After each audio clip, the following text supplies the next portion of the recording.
Mike Wazowski melon bread, steampunk cafeterias, unbelievable food lines, and the most popular popcorn ever. Tokyo Disney is all about the food, but is the food better than what we could have ever hoped for, or a great big disappointment?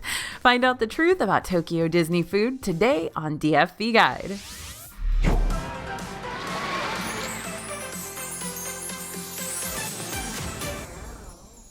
Hey everybody, it's AJ for Disney Food Blog. I am super stoked to talk about all the treats and eats and drinks and sweets and popcorn I tried during my most recent trip to Tokyo Disneyland and Tokyo Disney Sea. The Tokyo Disney parks have food that's very different from what you're going to find in the domestic parks, so even if you're not planning on going to Tokyo Disney anytime soon, stick around to see just how unique these items truly are, because a lot of these are just visually stunning to look at, and I got tons and tons of videos so you can see exactly what I mean. And if you are planning a Tokyo Disney trip, even if it's for like 10 years from now, awesome, because I've got a lot of tips and tricks I'll be throwing into this video to help you out with all your food and drink planning and your planning in general. Now, if y'all have watched the Everything We Ate on the Disney Wish cruise ship video, this is going to be very similar. It's going to be me kind of ad-libbing and chaos is going to ensue, so just be prepared for a lot of random AJ-ness in this one, but I hope that you stick around because I think it's going to be really fun. One little disclaimer, I'll be talking about tons of Tokyo Disney restaurants today, but I won't be talking about all of them because I only had so much time to eat as much food as possible during my limited time here. So be sure to check out the Tokyo Disney website for a full list of places to eat inside the parks and hotels. But don't worry, I did hit most of them. Want to see how the Tokyo Disney parks compare to the parks we've got here in the States? Be sure to scan the QR code you see on the screen or head over to disneyfoodblog.com/Tokyo for a free guide highlighting the differences between these parks. Again, it's a fun one to have on hand whether you're planning an overseas trip or not. So we're going to start our Tokyo Disney dining adventures over in the Disney Sea Park. Tokyo Disney Sea is one of two Tokyo Disney parks, and this one's made up of 7 lands: Mediterranean Harbor, American Waterfront, Port Discovery, Lost River Delta, Arabian Coast, Mermaid Lagoon, and Mysterious Island. And at the beginning of next June, they'll also have an 8th land called Fantasy Springs. That's a whole other topic for a different video, but I'm super excited about it. And within all these lands, you're going to come across so much food everywhere. We're talking quick service and snack kiosks, table service. Even the gift shops have these little packaged snacks that can be super popular if you're looking for something to munch on in a jiffy or even to take home and make it home. Now, a quick heads up, when you go to Tokyo Disney parks, they do allow you to bring in some small snacks and like a coffee, but they don't allow you to bring in like full-on coolers the way that Disney World and Disneyland do. You can't bring like a whole big bento box meal into these parks. Now remember, Tokyo Disneyland and Tokyo Disney Sea are not run by Disney. They are owned and run by the Oriental Land Company, so some of the policies and rules could be a little bit different from what you're used to. Anyway, I think that's the reason why food is such a big deal in these parks, is because they don't allow you to bring in, full meals to chomp on. You kind of have to buy your food there, and that's why it's so important. Now, we kicked things off over at 2 quick service locations, Dockside Diner and Mama Biscotti's. What we ended up doing is going to Mama Biscotti's and getting kind of some breakfast items, and then walking over to Dockside Diner, which is a little bit of a walk, but it's not too far, where we knew there was lots of seating, and we bought a bunch of stuff at Dockside Diner and ate all of our items there. Mama Biscotti's does not have a ton of seating, and what it does have is all outdoors. And that's going to be a pretty busy place in the morning because they've got a lot of breakfast stuff. So just a heads up on that you can take your food to a different location and buy something there, and then you can eat the food there. So let's start with Dockside Diner. This is over in the American Waterfront area. Looks like a great big cargo warehouse right next to the SS Columbia dock. So if you get the hankering to sing a sea shanty while you're there, that's all thanks to the seafaring vibes of this place. Now, don't forget, the American Waterfront area is literally right next to the ocean. Yeah, a lot of people don't realize that Tokyo Disney Sea is literally on the sea. So it's kind of a cool vibe when you go up to the top of the SS Columbia and you're kind of taking pictures and like there's the ocean like right there. It's wild. Anyway, talk about immersive. Now, Dockside Diner is huge. It's got tons of indoor seating and a menu with lots of American-inspired eats with a more Japanese-style take. And you're going to find that a lot in Tokyo Disney. So are you ready for me to absolutely blow you away with my super eclectic Tokyo dining? Because I'm about to introduce you to the ultra unique fried chicken. Yes, I know. You literally have a KFC down the street from you. so do I. But the Dockside Diner fried chicken does deserve its due attention, since I think it was the best thing I ate here at Dockside Diner. Now, don't worry, I ate plenty of authentic Japanese food while I was in Japan, but I know that a lot of folks coming from the States to the Tokyo Disney parks might once in a while be looking for some more familiar flavors and some eats maybe for some pickier eaters. That tends to be what a lot of folks are looking for in the Disney parks. So I'm going to kind of speak to both sides as much as I can here. Now, this fried chicken is a huge slab of meat. I think it's maybe a leg and thigh together. Not sure exactly, but it's very easy to share, especially if you're wanting to try multiple items here.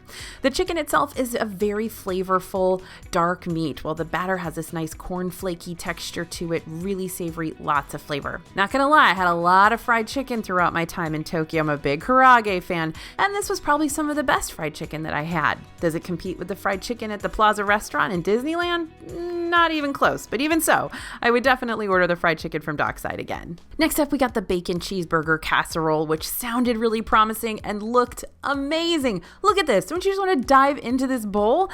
But it kind of let me down for two major reasons. Reason number one, the white cheese sauce on this was underwhelming. And again, it doesn't really say it's a cheese sauce, but it is called a cheeseburger casserole, so I'm thinking it was a cheese sauce. But Japan will do this thing with white sauce. They'll say it comes with a white sauce, which is almost like a roux versus a cheese sauce. And so you never quite know what it's going to be. So I would say this is a roux with a little bit of cheese added to it, and it does add a layer of richness to the dish, but there was not a lot of flavor in this one. So I think the main change it brought to the dish was texture. And then reason number two, the burger was kind of meh. And I found that to be a pretty common phenomenon at the Disney parks. The burger patties all kind of taste like a Salisbury steak mixed with cafeteria school lunch. It's not wonderfully fresh tasting. It just has burger-like qualities to it. Now, that may still be a good fit for you if you want something less adventurous and more run-of-the-mill, but for a country that prides itself on its beef, this was not great. And then I tried the spicy chicken rice bowl, which again sounded really delish, but was a mixed bag. That said, it was better than that burger situation. Now, the karaage fried chicken on top was really good because Dockside knows how to make some real solid fried chicken, and it had that kind of spicy, almost vinegary sauce to it. The rice didn't have a whole lot of flavor, and I could have gone without all the cabbage, but the chicken was great, and the chicken and rice together were really good. Something else we got here was the corn soup, and I'm going to say a little something about corn soup. You're going to see corn soup almost everywhere in Japan. This is almost like their version of chicken noodle soup. It's that ubiquitous. It's going to be everywhere. It's on all the kids' menus. If you don't like the appetizer you're going to be served, they probably have some corn soup in the back. So if you're a corn soup fan like I am, you're going to find it almost everywhere. And it's going to take the form of bisques. Sometimes it's a corn chowder. Sometimes it's a very, very thin corn soup like this one is. You're going to find a lot of corn soup. So heads up on that one. And this corn soup was pretty good. Savory, again, kind of thin, almost like a very milky corn soup, but still salty and sweet and had good flavor. Now, while this was not the case at Dockside Diner because we literally went there as soon as the park opened, I do want y'all to keep in mind that when it came to quick services during my last trip, they usually had long to very long lines. As in, I would have to plan my day around eating like I would normally have to plan around the most popular park rides. You can even track wait times for counter service locations on the app. So that's kind of the situation. You can also track the wait times for popcorn carts, but we're going to talk about that later. And you'd even see some people rope dropping their most anticipated quick service locations, which, you know, I might even recommend on some very, very busy days.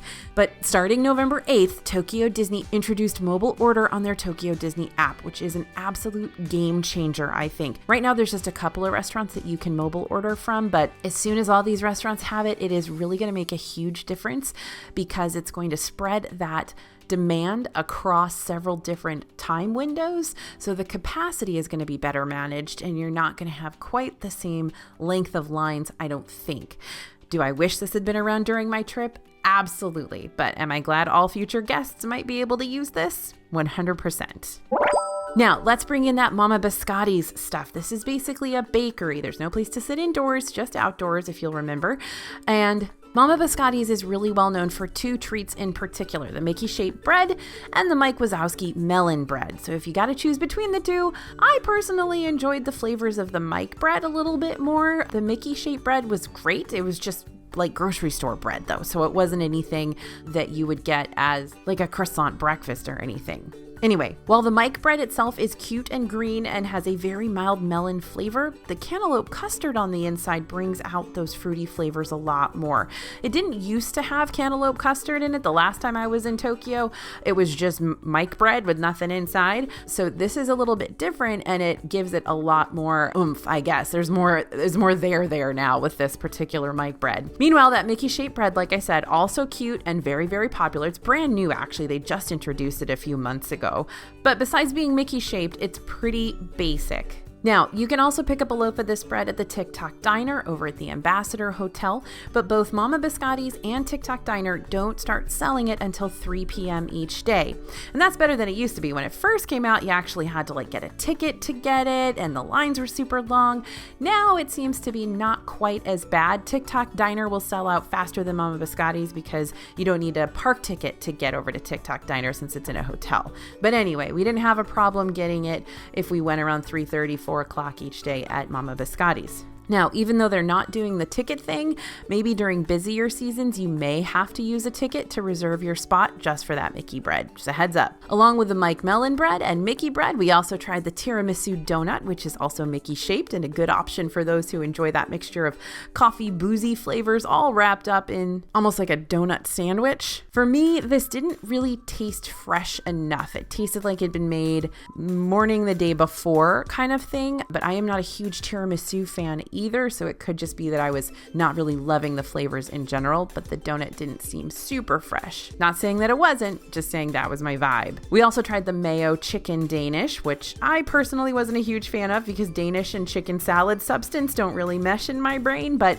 my friends that I traveled with love this and they get it every single time. So if you were a big chicken salad fan, you're gonna love this one. And then because it was right before Halloween when we visited, we had to get the Halloween crepe. You could get this little guy at multiple different places. When you visit, whatever season it is, whatever holiday is coming up, they'll have specialty holiday treats you can try. Now this was loaded with a sweet potato kind of marzipan. The texture was very marzipanish and it was super cute, but otherwise pretty forgettable. All right, since we are at Dockside Diner, we're going to head over next to the Teddy Roosevelt Lounge in the SS Columbia, which is that giant ship that kind of is the mainstay of the American waterfront port. Now, Teddy Roosevelt Lounge is indeed inspired by the 26th President of the United States and can be found on the second floor of the SS Columbia ship. It's a very warm colored lounge, very rich. It just feels super cozy, and there's lots of golden lighting and wood fixtures, including several wooden fixtures shaped like bears, just like President Roosevelt would have wanted it. Now, one of my favorite aspects of this place are the tigers clutching those light fixtures.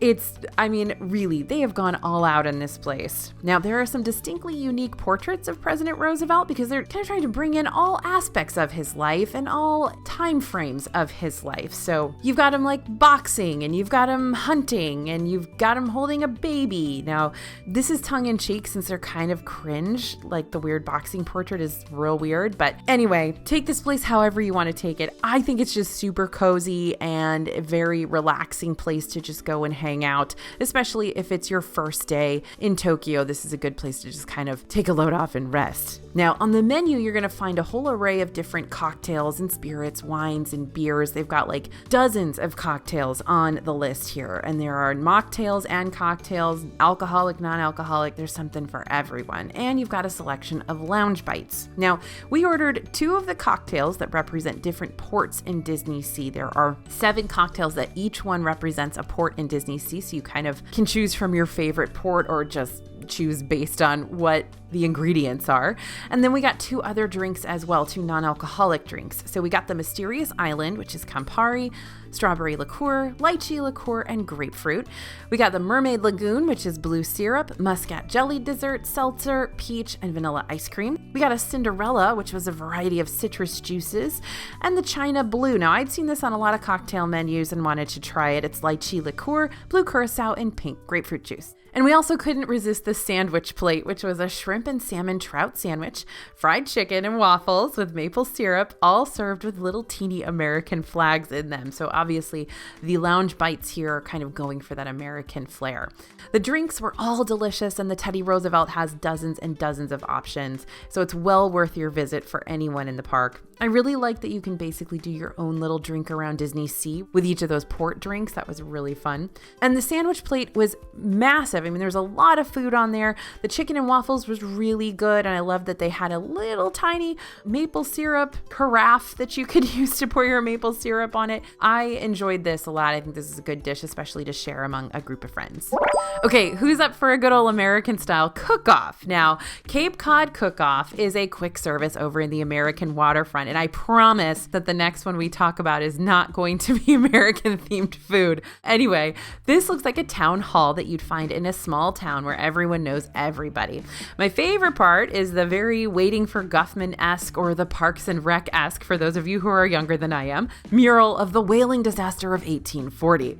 And you know what you're going to find here? You're going to find home. That's what you're going to find, because the Cape Cod Cookoff menu is filled with American-inspired eats like burgers and fried chicken sandwiches and chicken nuggets, and a whole lot of Duffy stuff, because why not? But what you get isn't really necessarily going to taste like home, so be careful on this one. We ordered the pulled pork cheeseburger, which was very confusing, because if you order a pulled pork cheeseburger in America, it's going to be something that has a burger and probably cheese on top, and then a bunch of pulled pork and maybe some barbecue sauce, right? Maybe an onion ring or something. Well, on this one, we could see the burger, but we couldn't really find the cheese or the pork, so we decided that they sort of combined them into the spread on the top, and then we kind of thought the other spread was cream cheese. Either way, the burger patty wasn't awesome. Like I said before, I didn't really find a burger patty that was awesome, but the spreads definitely added a bunch of flavor. So whatever they were good. Now, we also got the Mickey Nuggets, because of course we did. The Mickey Nuggets, we're going to talk about these at Tomorrowland Terrace as well over in Disneyland, but they've got these in these two locations, Cape Cod Cookoff and Tomorrowland Terrace. They are Mickey-shaped chicken nuggets, which they used to have at Disneyland in California, but they don't anymore. And they're actually really pretty good. I was kind of surprised, because you expect, sort of processed frozen, which I'm sure they are, but the flavor was pretty good on these. And I remember liking these last time I was here too. So they're great. The flavor's good, but the better part is that these are only 400 yen, which works out to be like $2.60, which is bonkers, because you get like 6 of these Mickey nuggets for $2.60. That's amazing. Anyway, I also got Coke Zero here, and this is something I want to talk about really quickly. Drinking soft drinks like Coke and Coke Zero are just not super popular. And while they have Coke almost everywhere, they do not have diet drinks in most of these places. So they don't have Diet Coke or Coke Zero, and definitely not any other kind of diet drink at most of these quick service and table service locations in Tokyo Disney. So if you find Coke Zero, that probably means that the place you are dining at is sponsored by Coke, because again, Cape Cod Cookoff and Tomorrowland Terrace are both sponsored by Coke, and they have Coke Zero in those locations, but those are the only locations you're going to find it in the Tokyo Disney parks. For the most part, you may find it at a couple of table service locations, but don't expect it for sure. I'm a big Diet Pepsi, Diet Coke drinker, and so what I ended up doing was getting a bunch of bottles of Coke Zero at the 7-Eleven and just bringing one in each day to drink with my meals, because if you order a Coke, again, you're not going to get a Diet Coke, you're going to get a regular Coke, and it's going to be relatively small. Even their large version is about the size of a small in the States. So if you are a carbonated beverage addict like myself, just be aware and be prepared. Now, there are multiple places that you can get some different flavors of Fanta. You can get melon soda a couple of places. You can get ginger ale a few places, but again, it's going to be more of a novelty than something that you're going to kind of gulp down with multiple refills. Now, something else we got at Cape Cod Cookoff is the Gelatoni Limonada. This is a specialty drink with cotton candy Dippin' Dots on top and jelly cubes at the bottom. It's a pretty good mix of sweet and sour. And again, it's themed to Gelatoni, who of course is one of Duffy's good friends. And then we got the Duffy Cookie Sandwich, and they've got different flavors at different locations. And my friend Abby, who I'm going to talk about throughout this video, you can find her at Lorian's Toy Box over on YouTube. She is Japanese, and she hangs out with us when we're over there, and she wanted to try all the different Duffy cookie sandwiches. This one was cafe au lait flavored, was kind of a cream cheese frosting like filling between some macaron cookies. She loved it. I'm not a huge coffee fan, but if you are, I think you'll love it too. All right, finally heading out of the American waterfront. we're headed over to Mysterious Island to Volcania. Now, I love this restaurant. You can find this cafeteria style quick service over by 20,000 Leagues Under the Sea and Journey to the Center of the Earth. It's right there by the giant volcano in the middle of the park. And it fits like a glove in this area because of its steampunk style interior and exterior. That's the vibe of all of these rides around here. 20,000 Leagues and Journey to the Center of the Earth is very, very steampunk. Now, while I was here, I had to try one of the Volcania specials because of course I did. So I got a ramen bowl with fried pork belly, thickened sauces, and a garlic black sesame butter. Now, on its own, the ramen was really, really good, but I also ordered the fried chicken with soy vinegar sauce, which was amazing. Yes, I did eat a lot of fried chicken during my time in Tokyo. And when I combined that chicken with those ramen noodles, it was Volcania heaven. I loved it. So flavorful, so savory, so unique and delicious. Do I want you to go pay for 2 meals? No, but if you and a friend are going, then get those 2 meals and then you can split them and mix it up. Now, the pork belly here was also really, really good. There was so much flavor to this ramen. It was delicious. And the good eats just kept on coming here. We also tried the fried rice with char siu and egg. The veggie spring rolls were good, crispy rice and wonton soup, and the crispy rice being like a rice cake, basically. And this really interesting almond jelly with purple mountain yam spring rolls. Now, this dessert was very panna cotta-ish. That's very, very common, not just in Tokyo Disney, but in Japan across the board. But this was also Mickey shaped, which made it super, super cute. My only big complaint here, of course, were the drinks, but that's the dealio at every Tokyo Disney restaurant. So hands down, I would recommend you head to Volcania if you are in that Mysterious Island area. One of my favorite parts here was a cast member decided to start kind of miming window washing, which was so much fun to see. Anyway, little shout out to all the cast members at Tokyo Disney. They are just absolutely incredible. They are amazing, just like they are in the States. All right, let's stop at a snack kiosk next, okay? Now, remember, we're riding rides and stuff at the same time here, so every once in a while we pass by a snack kiosk and had to try some stuff. This is Seaside Snacks. This is between Cape Cod and the Aquatopia ride, which has quickly become one of my favorite Disney attractions ever, as you know. Now, at Seaside Snacks, they've got one of the very, very popular seasonal treats for Tokyo Disney. It's an ukiwa bun. This is a 40th anniversary specialty snack, and it replaced the Donald-themed shrimp fish bun that's normally featured at this location with a very similarly styled bun that is chicken flavored, and it's really good chicken flavor. The ears have a ground chicken filling, almost like a taco meat consistency minus the taco meat flavor, and the bun has kind of like a chicken sausage ring on the inside. It's definitely worth a buy, especially if you enjoy flavorful bao buns, and it's huge, so it's big enough to share, absolutely. And it's right by Aquatopia, so this means you can go to Aquatopia after this. And if you don't know what I'm talking about, please go watch our 10 top Tokyo Disney rides video, because that's where I embarrass myself talking about Aquatopia.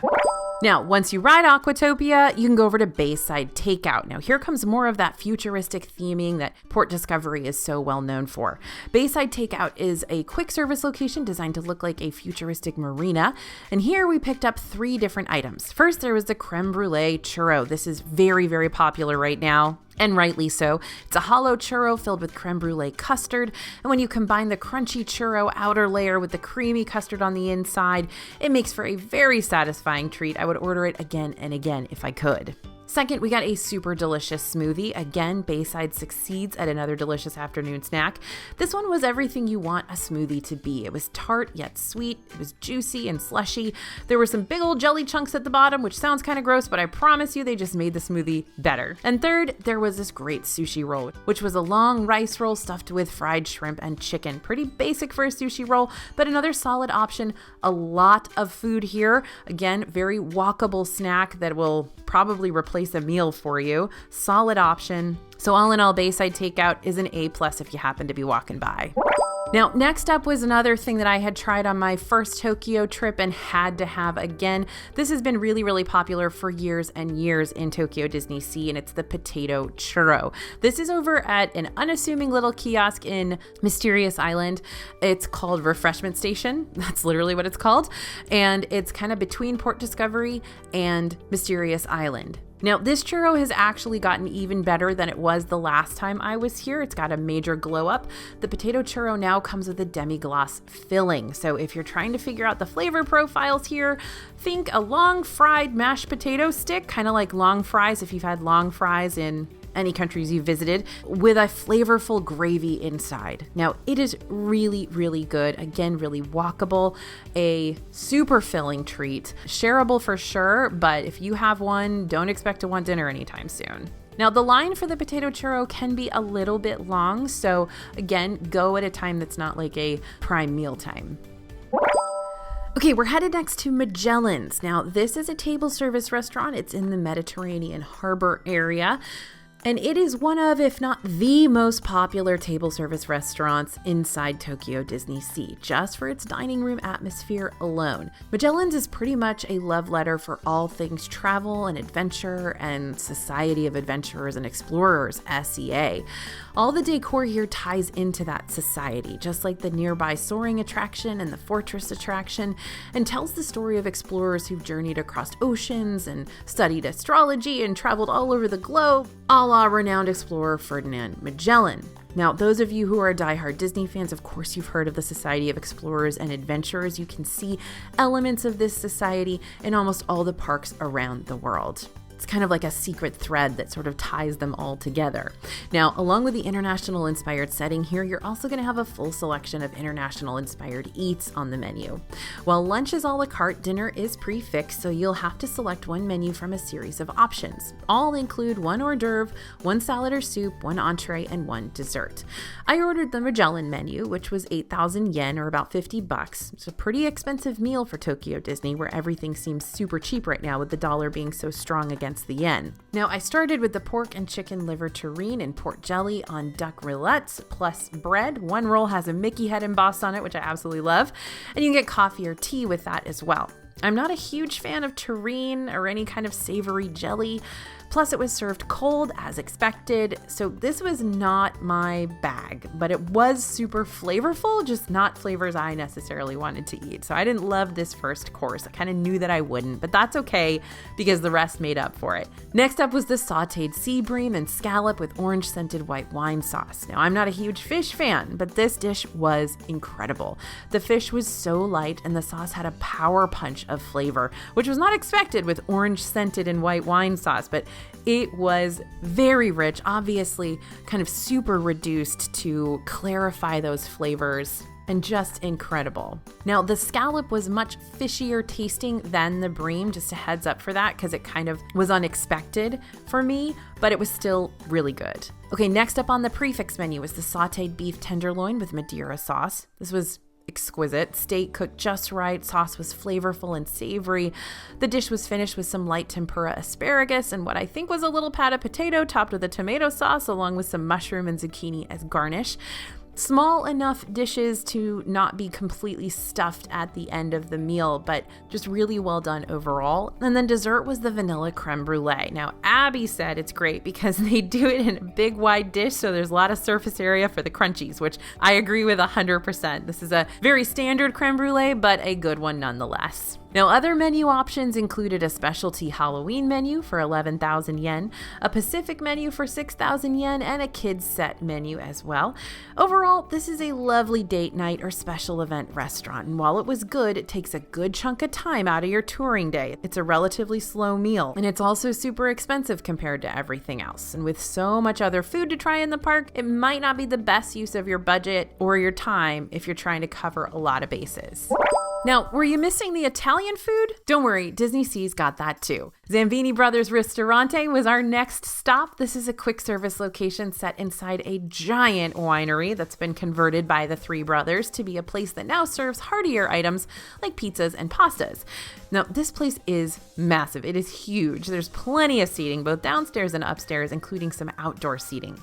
Here we got the tomato basil long pizza. It's about 960 yen, which we'd had before on a previous trip and loved. It was still great. It's kind of like a folded in pizza or a pizza pastry, and it's walkable with a lot of flavor. Good one to get and take away before waiting for Believe to begin. We also got the spaghetti with meatballs for 1,100 yen because for some reason pasta was really hitting the spot for me on this trip. And this one was very standard, but the sauce was thick with good flavor and not too sweet because that's one of the only things I can genuinely fault a red sauce for, being too sweet. The meatballs tasted fresh, didn't have that "there are more breadcrumbs than meat in here" texture, so they were pretty good. We ordered the braised beef with mashed potatoes and pastry special set for 2,160 yen. Again, the special sets or the Halloween sets are going to be more expensive. The seasonal sets, whenever you tend to go, are going to be pricier. So this was basically a cottage pie under a multi-layered pastry shell with a little Mickey on top. And this one was really hearty, had a rich, savory gravy, definitely filling. And we got suckered into the minestrone with cheese Melba toast because it's Mickey toast, and of course we did. The minestrone was very weak though, way too brothy with minimal flavor going on. I'd say skip it unless you're like us and have to buy everything Mickey shaped. Overall, Zambini's is a great bet for hearty comfort food. It's big enough and right next to another big counter service to boot to handle the crowds. Okay, so this next one I'm going to tell you about, I didn't actually get to eat at, but I really wanted to. The Ristorante de Canaletto is a popular table service Italian place with a gorgeous view. They've got a wide selection of pizzas and pastas and outside seating that will put you right up next to the water. It looks just like Venice. It is absolutely gorgeous. You can watch the gondolas float along the canal, and the indoor seating is going to immerse you in a sophisticated area with impressive paintings that capture that natural beauty of Venice. We tried to get a table, but we ran into no availability time and again. Even when we tried for a walk-up table, it was a no-go. So next time for sure. And this would be a good time to talk about how to book table service restaurants in Tokyo Disney. The easiest way to do it is through the Tokyo Disneyland Resort app, which you should definitely download before you head over, just in case your Wi-Fi or international plan in Japan doesn't cater to downloads very well. It's pretty self-explanatory there, and you should be able to book 30 days before you want to dine. But the thing to know is the restaurants do sell out quickly, and there seem to be separate allotments for regular guests and hotel guests. So while a restaurant might be sold out for regular ticketed guests, hotel guests might be able to land a slot. You can make 3 bookings, including show restaurants, each day, but they have to be in different time slots, so breakfast, lunch, dinner, and not overlapping. And if you can't snag a reservation for the restaurant you want, there's always the potential to walk up and get a reservation. I'd recommend doing so when the restaurant first opens to see if there are any slots available at any time that day. While the cast members told us their system is the same as the one that's in the app, you might get lucky with walking up versus trying to snag a reservation on the app, because who knows when things are being glitchy. Now, one big note, if you book restaurants using your hotel guest privileges and then cancel your hotel reservation, then all of the reservations that you booked for dining and shows and everything else will be canceled along with your hotel stay. So when you have a reservation, you'll be able to pull up your booking via the app when you arrive at the restaurant, and you'll get notifications reminding you to head over to the restaurant about 15 minutes before your booking time. When it comes to that quick service or counter service dining, most restaurants don't take reservations, but they can still be really hard to get into, remember. Currently, you can track those counter service wait times on the app,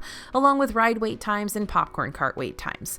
Restaurant wait times during busy meal times can run anywhere from 10 to 60 minutes. Some are even 90 minutes. No joke. So definitely don't eat during standard meal times. But also, again, Tokyo is introducing mobile order, so hopefully this will spread out the demand and manage that capacity enough for you to not have to wait in that hour-long line just to get your food.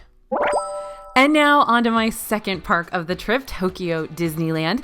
Tokyo Disneyland has a lot of parallels between Disneyland in California and Magic Kingdom in Florida. It's kind of an idealized mashup of both, but it also has quite a few stark differences too, especially when it comes to the restaurant menus. This park is made up of 7 themed land as well, including World Bazaar, which is their version of Main Street USA, Western Land, which is Frontierland, which I love that it's called Western Land, and then all the familiar favorites like Adventureland, Tomorrowland, Fantasyland, Toontown, and Critter Country. So let's go ahead and dig in. My first stop was Grandma Sarah's Kitchen. This is not too far away from Splash Mountain, and it's a quick service restaurant that looks like it's been cut right out of the Briar Patch itself. No, really, it's like underground and has roots and stuff. Very cute, but dark, and transformed into a place that serves up comfort foods like stews and braised pork and baked chicken and rice pilaf. Now, I headed over to Grandma Sarah's about 10 minutes before it opened, and the line to get in was literally down the street and around the corner, as they say. If this were Disney World, they'd have a virtual queue to get into this place. But this is the standard for plenty of counter service spots in Tokyo Disneyland, especially on those really, really busy days. This was a Saturday during Halloween season, which is basically a 9 or 10 out of 10 crowd level day. You'll find a lot of long lines in these theme parks, but they are usually handled very efficiently, and I'm always surprised at how quickly things end up moving. That said, avoid the lines if you can by eating at off times or using that mobile order once it gets started up at all the restaurants. So once I got inside and waited in the line, how adorable are those bread loaf napkin dispensers though, I ordered the assorted chicken plate, which includes baked chicken, chicken cutlet, chicken and curry cream sauce, and rice. Oh, and of course, a very tiny Coke. Now, I feel like I'm going to get some flack from you guys from just ordering chicken all the time, but chicken's on every menu, so I don't know what else to do. But don't worry, we've got other stuff coming up, and I promise I ate other stuff when I was out in Tokyo proper. But anyway, I wandered to an outside table so I could get the best light, and lo and behold, I was sitting right under the train tracks, so got to watch the train go by, which was really, really fun. So this is a good restaurant if you're looking for something slightly more familiar for your palate. The chicken cutlet is basically a chicken patty that you'd get in a chicken sandwich at a fast food restaurant in the States. It's just smaller and served with tomato sauce on top. So it's kind of like a wayward chicken parm minus the cheese.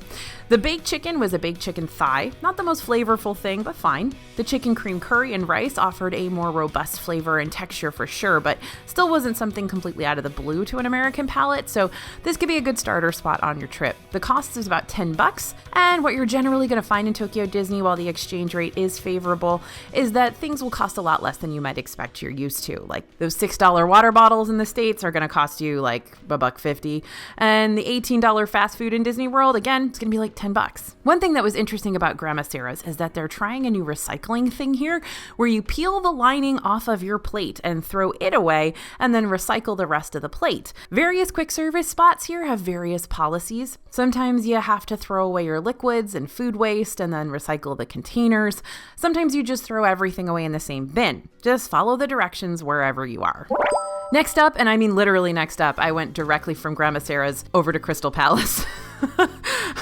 Because that's what I was doing. This was on the day that I was there for this particular time. I was alone in the park. I wasn't with my buddies. And so this was my day to just sort of eat as much as I possibly could, ride as much as I possibly could, and just go bonkers. Did Grandma Sarah's and then walked right over to Crystal Palace. Such is the life of Disney food blog reporters. Anyway, what you're going to start noticing about some of the Tokyo Disneyland restaurants is that they sound and sometimes even look very similar to the domestic park restaurants, like inside Magic Kingdom in Orlando and Disneyland in Anaheim, but still manage to have their own take on things as well as their own restrictions. So Crystal Palace is similar to the one you're going to find in Magic Kingdom in two ways. First, it's a Victorian-style building that looks exactly the same as the restaurant in Orlando. And two, it's a buffet. Oh, and they're kind of positioned the same way right between Main Street USA and Adventureland in both parks. But that's where the similarities end. Once you're checked in for your reservation, you'll actually pay for your entire meal before you're seated. And once you're seated, the clock is set. And you have 90 minutes to eat before it's time for you to get on out of there. Yeah, they literally kind of write the time on a little piece of paper and they post it right on your table so that if anybody sees that you're there past the time you're supposed to be there, they will kick you out. Oh, and there are also no 100-acre wood characters here, so don't be making reservations and thinking you're going to meet Pooh and Piglet and Tigger and everybody, since they'll be off gallivanting elsewhere. So what's on the buffet line here? Well, it's a little bit of everything. You've got chicken curry, rice, sushi rolls, a shrimp and Chinese vermicelli salad, lots of different chicken, duck, sliced roast beef. Well, actually, it's flank steak, I should say. Lots of Mickey-shaped and character-themed sides and desserts, and even the carrots on the pot roast are Mickey-shaped. They are super cute. I don't know how they do that. And they've got Mickey-shaped rice patties as well. You got spaghetti and seafood cream sauce, sauce, which was amazing, and they'll even make you a fresh crepe on the spot. And hey, for all you out there dreaming of all-you-can-eat alien mochi dumplings, this is it. This is your place, because along with a lot of other cute desserts like the milk chocolate mousse with the little Mickey glove and the 40th anniversary shortcake, you can get your absolute fill of alien mochi here, and then you don't have to go searching for it out in the park later on. By the way, all the alien mochi I tried was chocolate. I don't know if they had the other flavors in there, like the vanilla, and I think strawberry is sometimes in there, but all the ones I had were chocolate. So the best part for me is that there was a freestyle machine here so I could drink as many soft drinks as I wanted. I know I have a problem. I'm aware. Thank you. Now, I was super impressed by the variety here at Crystal Palace, but what I found interesting was that as I ate in different counter service locations around this park, I kept seeing the same food items pop up that I saw at Crystal Palace. So the flank steak with that ponzu Japanese sauce was the same exact thing over at Queen of Hearts Banquet Hall, and the chicken cutlet with tomato sauce was the same as at Grandma Sarah's, and I think they also had the same thing at Queen of Hearts. Now, those alien mochi can be found at several locations in the park. The layer cake strawberry shortcakes were very similar in multiple locations, and the Mickey-shaped rice patties are on kids' menus elsewhere as well. So going to Crystal Palace kind of gives you a taste of a lot of different stuff around the park. So they're probably sort of multitasking there, like maybe one kitchen is churning out specific items that go to various different restaurants in the park. I don't know. Now, overall, much like any buffet-style eatery, Crystal Palace is a great option for families who are looking to satisfy a whole bunch of different palates in their party, from picky to not so picky. I was pretty happy here, not least of which because of the drink situation, because this is a great opportunity to try new things without getting a slap on the hand from your wallet if you don't like them. This might also be a great first date reservation for that reason alone. You can try a lot of different things that maybe you wouldn't have ordered off a menu, but here you get the opportunity to see if you like it. Okay, next up, we're headed to Plasma Ray's Diner. Plasma Ray's is like the super distant cousin of Cosmic Ray's over in the Tomorrowland we've got in Orlando, only Plasma Ray's doesn't have a sunny eclipse, so automatically it loses a bunch of points right there. Much like Cosmic Ray's, Plasma Ray's is a quick service with that spacey Tomorrowland theming going on. Not as spacey as Galactic Pizza Port, which we're going to talk about in a second, but still spacey. And it's also kind of chaotic like Cosmic Ray's. But what makes the chaos even worse is that there's a lot of rampant seat saving going on. I saw this a lot in the Tokyo Disney parks. It is very, very much the thing to do. Left and right, you're going to see guests swooping in just as soon as they find a clear table and putting their stuff down in the empty seats and saving their spot in the dining room before they go to order their food. That makes it really difficult to find a place to sit. Now, this is especially rough since the lines can be so long for these restaurants. So by saving seats, people are basically keeping multiple potential parties from being able to sit down. For example, if your wait for food is 30 minutes, then probably 1 to 2 groups could have sat at that table and eaten during the time that person was waiting for food. It's just kind of a bad situation that if one person does it, it just becomes a domino effect and everybody does it. It's what happens, and it happens in Disney World all the time. We've talked about it before on the channel and in Disneyland too, but I saw it a lot in Tokyo. Now, when I was there, I didn't ever have to wait too long for a table to open up, but I also didn't eat at prime meal times, so that seating issue could be rough at lunch and dinner.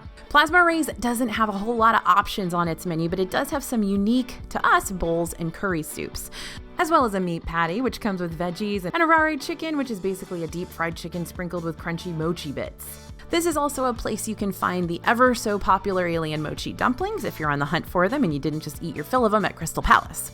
Now, because I was simply delighted that Plasma Ray's had chicken tenders and cheese sauce, which is what I always order at Cosmic Ray's in Disney World, I of course had to get it. My goodness, with the chicken. I'm so sorry.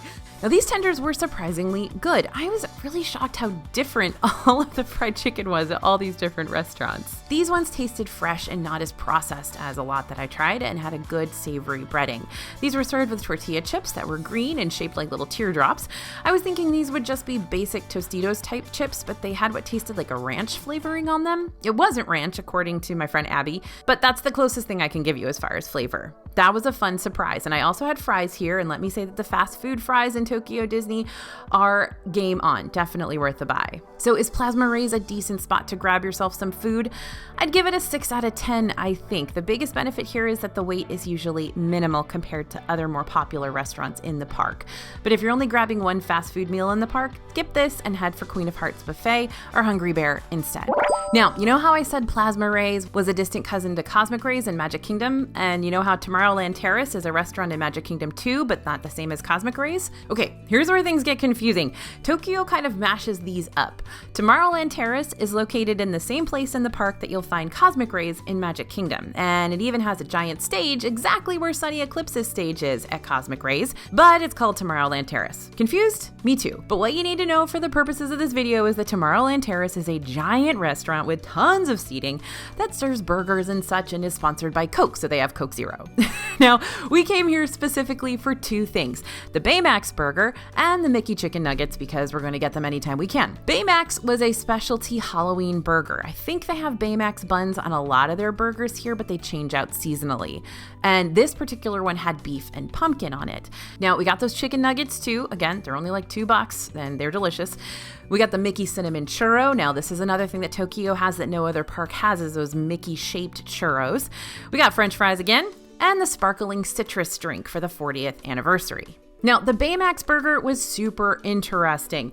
This had a beef patty, which was fine. I mean, again, I didn't find any hamburger patties that I really loved here, but it had pumpkin on top, and it wasn't like a pumpkin spread or anything. It was like a slice of pumpkin. It was a slice of actual squash on there. There was also kind of a pink sauce, which we didn't really ever figure out what it was.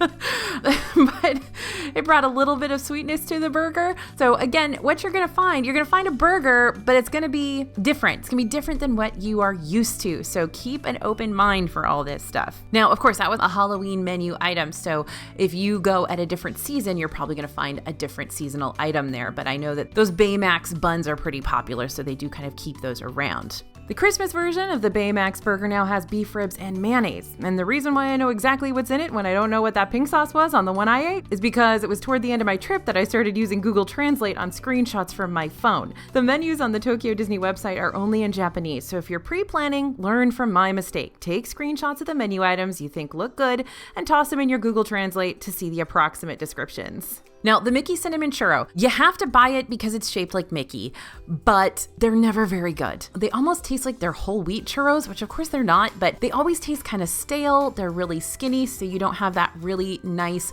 fluffy inside. It's all sort of fried all the way throughout. It's not crunchy or anything, but it just doesn't feel fresh, doesn't taste fresh, and they're really more for the picture than anything else. I don't recommend getting the Mickey Cinnamon Churros except for that one picture, and try it, and then you probably won't get any more. The sparkling citrus drink for the 40th anniversary was really good. Very citrusy, obviously. Sorry, I apologize.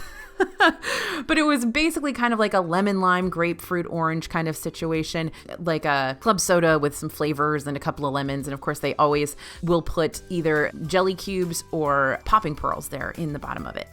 All right, next we are headed over to Toontown. I made Abby and Heather go over here because I really wanted to go to Good Time Cafe. Now, this is based on Huey, Dewey, and Louie, and they serve up quick service eats for all the hungry guests of Toontown. And they've got a full menu of adorable theme park foods, all based on characters. Well, mostly based on characters. So first up, we had that egg and chicken on a Chinese bun. This is a super popular option. So popular that you can also get merchandise based on it, like ears and giant pillows and bags, etc. Now, the egg in here is more of an egg salad. Again, Japan loves an egg salad. So the whole sandwich is super proteiny and very filling. Plus, it's delicious. There's a reason why this thing has been an enduring favorite here. Next was the Mickey pizza, which is cheddar cheese and sausage. And now, when I put this up on Instagram, everyone freaked out that there was corn on it, but corn is a super popular topping on pizza in Japan, and corn makes just about everything better, so why wouldn't you want corn on your pizza?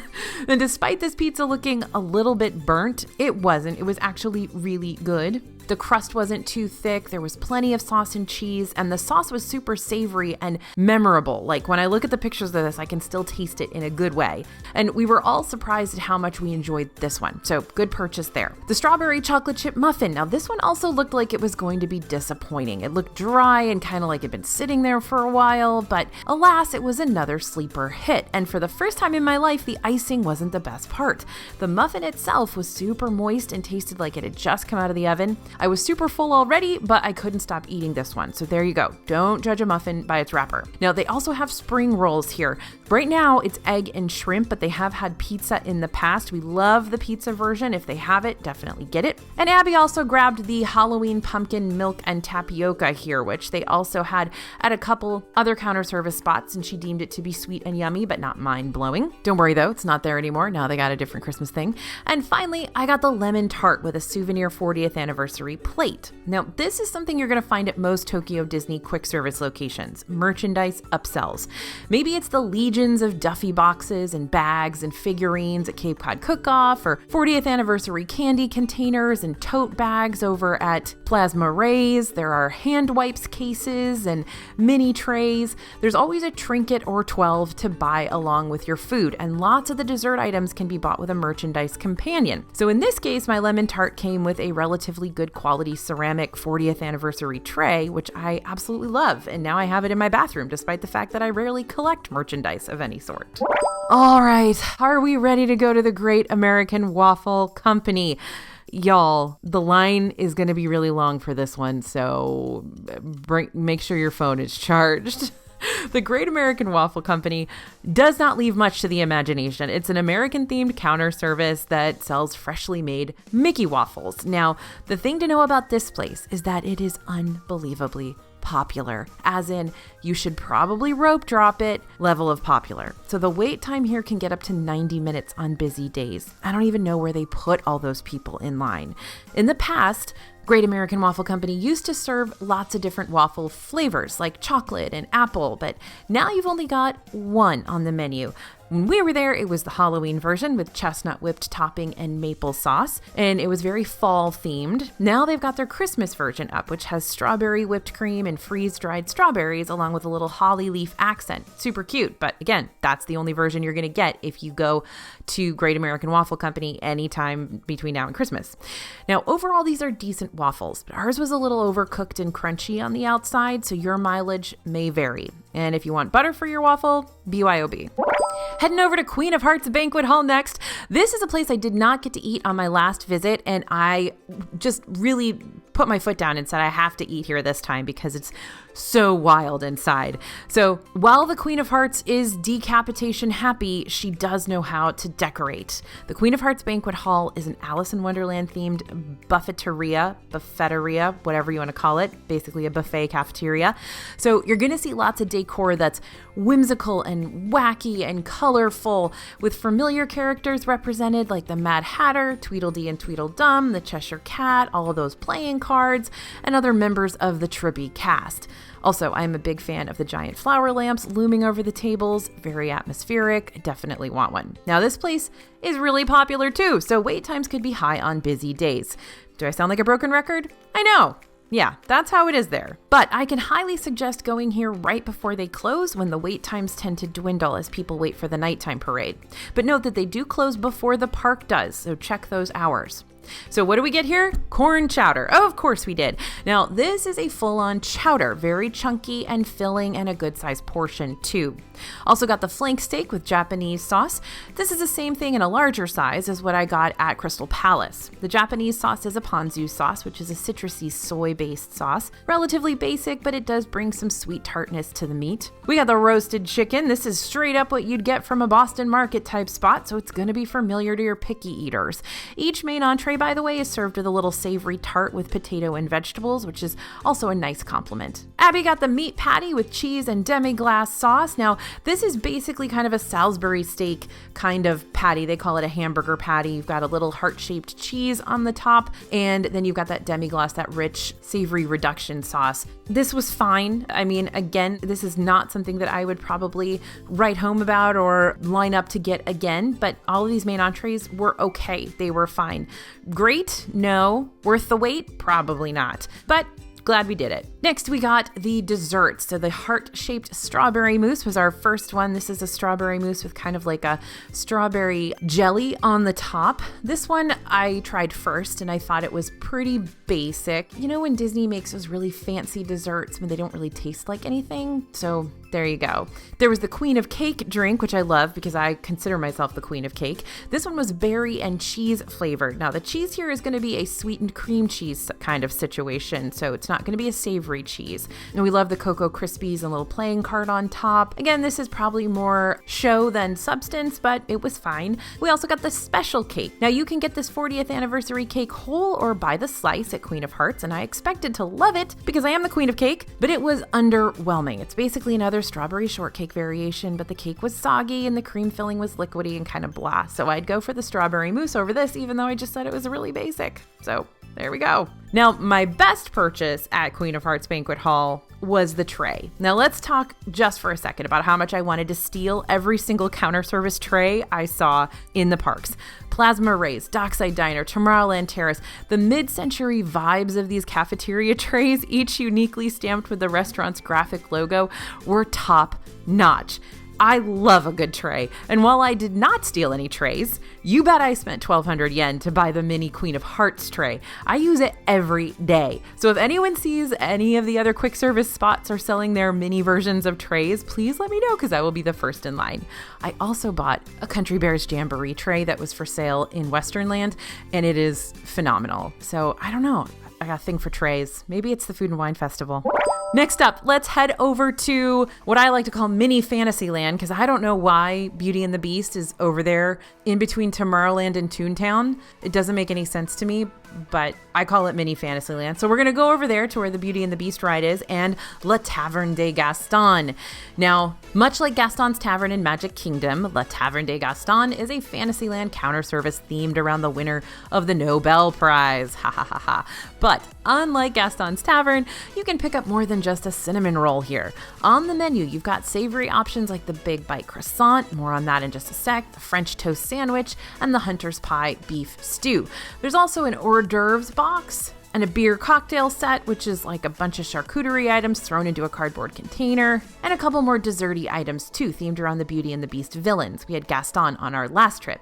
Now, for the sake of science, we got the 3 main savory items and an apple caramel LeFou churro, which came with a wet wipe case that I very much appreciated. The whole reason we came here was for the French toast grilled cheese, which is actually really, really good. We've had it before and it's epic.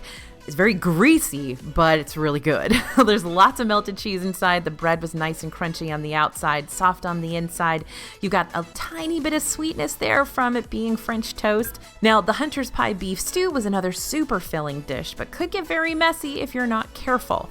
That said, the flaky and buttery pastry filled with thick beef stew, and we love the antlers on top. It's exactly what you'd expect Gaston to serve, and it was yummy. But now comes the Big Bite Croissant. Now this was weird. This croissant comes with a sausage link on the inside, which sounds fine, but why does it have a random bone in it? It's like a chicken bone? Is it real? We think it's real? Was this supposed to be there? Was this an accident? Why on earth am I eating a croissant and then all of a sudden there's a bone? There's no other way to sugarcoat this. This was the worst kind of surprise to find in my pastry. So I don't know what was going on there. If you know, let me know. Okay, moving on. The apple churro was disappointing. Very dry and hard and crunchy. Again, same as the Mickey churro. Shouldn't be crunchy. We've gotten this before on previous trips and we didn't learn our lesson. Now we have. And La Tavern de Gaston was a great spot to get a super filling meal, especially when it starts to get chilly outside. And as far as the Gaston decor goes, there are of course antlers in all of his decorating. You're gonna find the same kind of big Gaston chair and fireplace sort of photo op there that you'll find in Magic Kingdom. And there's a huge outdoor seating area here too, which is really nice. Okay, now we're getting into the places that we didn't eat on this trip, but we have eaten before, so I want to include them for you. First is the Pan Galactic Pizza Port. Pan Galactic is more than just its pizza. It's got some of the best quick service dining room theming out there. Remember how I said that Plasma Rays wasn't all that spacey, but that Galactic Pizza Port is? Yeah. I'd like you to meet Tony Solaroni. He is a hardworking alien of this establishment who gives me major Sunny Eclipse vibes, except instead of serenading us, Tony's the manager of this establishment. He is the big boss, and he prides himself on making the best pizza in the galaxy with his gigantic automatic pizza making contraption. So what's cool about this joint, besides Tony, of course, is that you'll order via digital screen versus a walk-up counter. It makes things super easy and quick, but note that it's all going to be in Japanese, so you may have to pull out your Google Translate. Now, the pizza and the calzone here are not too bad. The quick service pizza is always going to be quick service pizza, but Tony does a good job, especially on that calzone. Heading over to Hungry Bear Restaurant, this looks like Disneyland in California has some healthy Hungry Bear competition. Hungry Bear in Tokyo Disneyland is one of the most popular dining options of the park. It's located in Western Land. It offers a lot of seating around its dining room, both inside and out. And while Hungry Bear shares a name with its Cali Disneyland counterpart, both restaurants have completely different menus. The American version often features domestic theme park staples like chicken tenders and burgers, and the Hungry Bear in Japan specializes in curries, and people love them. It's hugely popular, probably one of the most popular counter service spots in the park. So if you want to go, rope drop it. I've seen big lines here on every trip. Now, inside a covered boathouse over in Adventureland, you're going to find China Voyager. This is a quick service that specializes in soup. During our time here, soup noodle sets included options like the black pepper pork, the chicken and shrimp, and the specialty noodles with pork and tofu.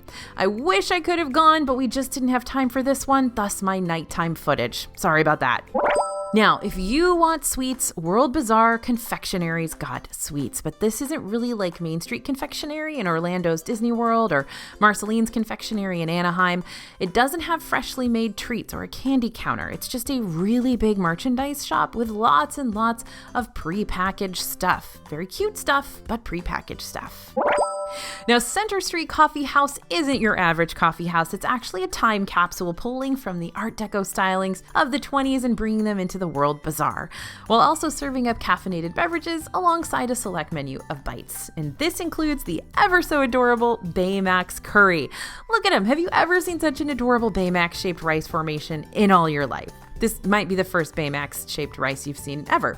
So the sticky rice version of Baymax floats inside your bowl of curry like a hot tub and also features spicy wings, chicken, and veggies like broccoli and carrots. It's definitely hard to get a reservation for this spot. All right, y'all, don't worry, we're not done yet. But I do want to say that I'm super sad I couldn't get to literally every single place to eat because there's so much more. Pecos Bill, Cowboy Cookhouse, which has turkey legs, Captain Hook's Galley's got pizza, Diamond Horseshoe, Plaza Pavilion, Camp Woodchuck, where you have a great view of the canoes going by. I love that place. They've got a Blue Bayou here, which we ate in the last time I was here and has the same cool vibes as it does in Disneyland. There's so much more, so don't worry, I'm going to go back for you. All right, moving on to some extras. I'd be flat out wrong not to dedicate a whole section of this video to the fun extra eats and treats sprinkled around the parks, because depending on who you're talking to, they might be an even bigger deal than the restaurants themselves. And we're going to start with the popcorn carts. You know how back in the States, you'll have that moment when you're walking around the parks and go, oh, I could go for some popcorn right about now. And then you just go up to the popcorn cart and you grab some for a few bucks, and that's how it is. Well, popcorn carts are a much bigger part of the whole Tokyo Disney scene, as in you're going to have to chisel out some time from your day just to stand in line for them. These roasty toasty popcorn carts can be found in both Tokyo Disneyland and Disney Sea, and not only are they themed around the area they're located in, but they also have exclusive popcorn flavors at each cart. Now, these are so popular that you are going to see wait times on the app for these popcorn carts, which is amazing. And what's more amazing is sometimes they can get up to 45 minutes. So in Tokyo Disney Sea, we tried the ever popular soy sauce and butter flavored popcorn near Aquatopia. It was decent, but not as flavorful as I was expecting, unfortunately. At Tokyo Disneyland, I got to try 2 popcorn flavors. The honey popcorn over by Pooh's Honey Hunt is, of course, very, very popular. There's a lot of people in line for that one because that's also the only place you can get one of the best popcorn buckets in Tokyo Disneyland. And I also tried the white chocolate matcha popcorn over by Pirates of the Caribbean. The honey popcorn is definitely the winner, if only for that cute little Pooh roasty toasty in there, but I like the matcha as well. Neither was overly sweet though, so don't worry if you're not a huge kettle corn fan or anything. But it's not just the popcorn itself that's a big deal in Tokyo Disney. Like I said, it's also those buckets. I know over in the domestic parks, we also love a fun limited time popcorn bucket, but Tokyo kicks things up a few extra notches with their super intricate designs themed around movies and characters like that Winnie the Pooh one, Alice in Wonderland, Beauty and the Beast. I loved the Monsters Inc. one because it has little doors that open, Toy Story, and of course, Mickey Mouse. Now there's even an entire popcorn store inside Tokyo Disneyland called the Big Pop where you can get any popcorn bucket that's currently available in Tokyo Disney Resort. There's also popcorn sold at this location with flavors like strawberry milk, cheddar and caramel, and cookies and cream. And much like you're going to find in the Anaheim and Orlando parks, Tokyo Disneyland and Disney Sea have ice cream carts, but with options you're not going to find back home. The classic ice cream options here are the Mickey and Minnie ice bars. The Mickey version is tropical fruit flavored and the Minnie version is a peach raspberry combo. And these are so popular that just like that chicken bun, you're going to see merchandise dedicated to these all over the place. That's one of my very few purchases that I got was a Mickey and Minnie ice pop little pouch that I'll show you sometime. And then over in Disney Sea, you're going to be able to order an extra ice cream goodie called the Sea Salt Ice Cream Monaka, which is a shell-shaped ice cream sandwich stuffed with vanilla ice cream and a thick jelly layer. Now, this one says that it's sea salt flavored, which I didn't taste any sea salt really. It just tastes sweet to me, but maybe your mileage will vary. This one's nice and it keeps you cool, but none of the flavors are overwhelmingly different. So it's fine to get it, but I probably wouldn't seek it out, even though it is pretty popular. And they have a couple of other ice cream treats too. They've got an ice cream sandwich and a few other things that you'll find around the parks. Now, vending machines are a big deal here too, like a really big deal, and I love them. They're super themed and have a fan base so big that there are minifigures based off of each of these vending machines in the parks that you can collect blind boxes of, and they can be purchased at the Tokyo Disney gift shops. Same thing goes for those roasty toasty popcorn carts, by the way. If you want one in mini form, there's a blind box for that too. So the most well-known vending machines in the parks are in Tokyo Disneyland and include the Baymax machines. They're purple and red, complete with Mochi the cat sitting on the roof and purring, the Alice in Wonderland teapot vending machines over by the Queen of Hearts Banquet Hall, the Indiana Jones vending machines, and the Frontierland vending machines. Now, in Tokyo proper and elsewhere in Japan, at train stations and other main travel areas, you'll find vending machines replete with hot soups and coffee and cold drinks and cold brew and a dizzying array of goodies. But as far as the contents inside the Disney park vending machines go, they're just going to serve up bottled drinks, so nothing earth-shattering, but still probably different from what you're used to. Never have I ever, though, been so compelled to take a selfie with a vending machine before because I love these guys. And yes, I bought 3 of the blind boxes. I got Red Baymax again, and one of the robot vending machines. No, we're not done yet. Now it's time to go to the hotels. It's not just the Disney parks you can taste around, it is the hotels too. So Tokyo Disney has several epic restaurants hiding inside their resorts. However, getting hotel dining reservations is a whole different beast of its own. The restaurants at the Tokyo Disney hotels are extremely popular, so reservations get booked up almost immediately upon release. And in the case of the brand new Toy Story hotel, you actually have to be staying as a guest in one of those Toy Story rooms in order to book a reservation at their restaurant. Now, don't lose hope if you try to book a restaurant at a resort and come up dry. More restaurant availability can pop up on the day of your visit too. So we're going to start off over at the Sherwood Garden. This is located at Disneyland Hotel. We had a real not so spooky time. The Sherwood Garden is a buffet style eatery that's very Victorian and classy and features a wide variety of savory eats and decked out Disney treats. This spot is very hit or miss though. On a previous trip, the themed buffet offered tons of goodies we wanted to try, but on this visit, it was primarily seafood. Nothing seemed super appetizing either. The atmosphere itself is relatively bland as well, so I'd hold off on booking Sherwood until you can see what's on the menu when you're there. Then try to get a walk-up reservation if it's a must-do for you. Personally, I'd have much rather dined at a different restaurant. Now, inside Tokyo Disney Sea's Hotel Miracosta, you can find the Bella Vista Lounge. This is a place surrounded with windows that looks out across the Mediterranean harbor of the park, because Miracosta is right inside Disney Sea. And it gives you a great view of the park no matter what time of day you visit. Bella Vista serves up grub for breakfast, lunch, and dinner, and if you can get yourself the breakfast buffet or the dinner, during which you can watch the Disney Sea nighttime show from your table, absolutely do it. This is a good example of a more traditional buffet like Sherwood that could go either way when it comes to having options you'll enjoy. But on this particular morning, we had tons to try that we were excited to explore. Our favorite was the bread gratin with meat sauce, which is basically like Lasagna except made with bread? A pizza bread pudding? No idea, but it was delightful. And there were lots of breads and jams and cereal and clam chowder, of course, because that's what we eat for breakfast, and Mickey-shaped breakfast pastries with apple and sweet potato and pastries and eggs and tripe. You get it. Lots of stuff. But it's the view here that takes the proverbial cake. Just look at it. The most beautiful park and the most beautiful view. We loved this place and could have sat here all day if we didn't have to go eat at 50 other places in the park. And then we're headed over to Disneyland Hotel again to go to Dreamer's Lounge. I love this place. It's located right inside the hotel lobby, gives me major Grand Floridian vibes. It's elegant, it's Victorian styled, and it's most well known for its afternoon tea services and sandwiches and light meals. But it's also open in the morning for breakfast. The best part are the ginormous couches. Now, we ate here by accident during dinner. We hadn't planned on eating here, but we were hungry and it was open and there was a table, so huzzah. And I got the spaghetti with bolognese sauce, which let me tell you, hit the spot. It was served with a couple of slices of red and yellow peppers, which weren't spicy, obviously, but added in some fun flavor.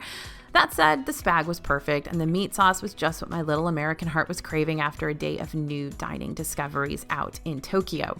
Now, on this occasion, we also got a kids meal, which is just for kids, but we had a visitor, and the kids meal came with a smaller portion of spaghetti, an egg salad sandwich slider, because egg salad sandwiches, that's a thing, and a cup of corn soup. Basically the best kids meal ever. Dreamer's Lounge definitely sold me big time, and it was a great late night option for us since it stays open till 9:30 p.m., just for you night owls.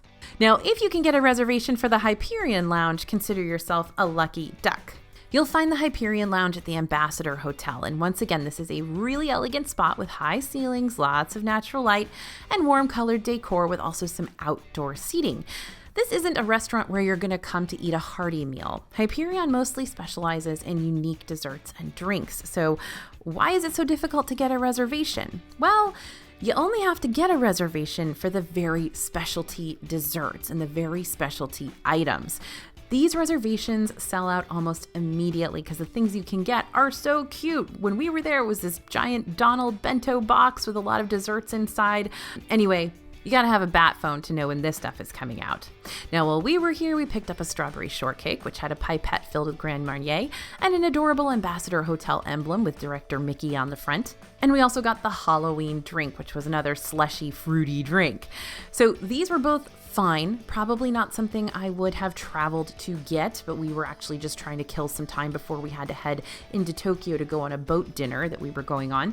While this place is probably not destination worthy unless you're trying to get your hands on one of those specialty exclusive items, if you're staying at the Ambassador Hotel, it's a good place to go to just, grab a quick bite.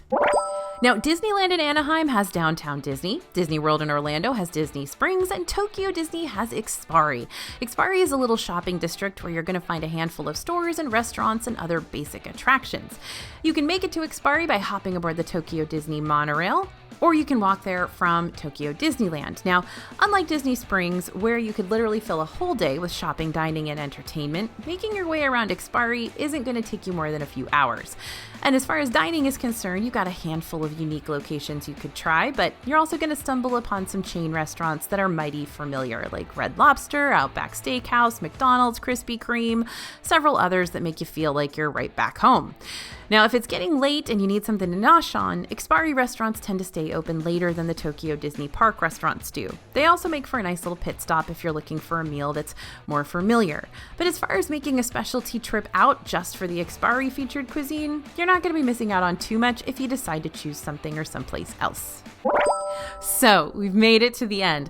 Eating around Tokyo Disney was a whirlwind, a fun and slightly stressful and very filling whirlwind. While I quickly fell in love with some of these restaurants and obviously started up my collection of miniature vending machine blind boxes, I also found myself really thrown by the restaurants that I thought I'd love, but ultimately felt like the items were more focused on style and less on substance. If you do end up taking a trip out to Tokyo Disney, I definitely recommend trying several of these places just because it's a once-in-a-lifetime opportunity opportunity, but I'd also recommend maybe stopping by the 7-Eleven, which by the way has really, really good food. Try the Pizza Baobon, you're really gonna like that. Or another convenience store like a Lawson's close to your hotel and pick up some snacky items to stick in your park bag, just in case. Also, be sure to study up on the new mobile order option via the Tokyo Disney app before you head out, because like I mentioned earlier, quick services are hotspots in both parks and can rack up super long waits all day long. So having the ability to select a return time for later on in the day and saving yourself those long waits, that sounds like a great plan. Now, we have traveled across the Pacific Ocean, and we've got a whole Tokyo Disney guide to help you navigate the differences between this park and the American Disney parks for free over at disneyfoodblog.com/Tokyo that you can have sent to your inbox ASAP to continue on down this Tokyo Disney rabbit hole with me. Thanks for listening, everyone, and thanks for watching. As always, this is AJ for Disney Food Blog, and we'll see you real soon.